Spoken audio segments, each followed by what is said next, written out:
खुलुमबाय बयखौबो आं पुर्णिमा बसुमतारी बे समाव आं नोंथांमोननो बेखौनो फोरमायहरनो सानदों दि सानजारि नोगोर बर' खौरांगिरि गौथुमनि बानजायनायाव बोखावजायै लखिमपुर जिल्ला बर' खौरांगिरि गौथुमनि खुंगा नैथि बोसोरसालिया जथुमाखौ बोहैथि दाननि 4 जुन 2023 खालारखालि सिमेन्सापरिनि सिङाव थानाय समकम तिनिआलि रंगमन्चआव खुंनो थाखाय थाग थियारि खालामनाय जादों।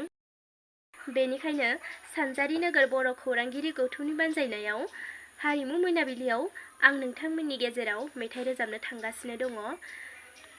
बे हाबाफारियाव गासै रायजो राजा नोंथांमोनखौ जोंजों लैहोर लैहोर फैनानै रंजाफाफैगोन होननानै मिजिंथिबाय।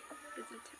खुलुमबाय आं आगोना बसुमतारी फैबाय थानाय 4 जुन खालारखालि सिमोनसापुरिनि संकं तिनिआलिनि रंगमन्चआव खुंजानो लानाय सानजारि नोगोर बर' खौरांगिरि गौथुमनि बानजायनायाव बोखावै लखिमपुर जिल्ला बर' खौरांगिरि गौथुमनि खुंगा नैथि बोसोरसालिया जथुम्मानि जि हारिमु बिलिफां बे हारिमु बिलिफाङाव आं मेथाइ खननो थाखाय नोंथांमोननि जायगायाव फैगासिनो दङ। बेनिखायनो ओनसोलनि गासैबो हारिमु मोजां मोनग्रा रायजो राजाफोरखौ बे हाबाफारियाव फैनानै आंखौ हेफाजाब होफैगोन आं बेखौ आसा खालामनाय थाबाय। एसेनोसै, गोजोन्थों।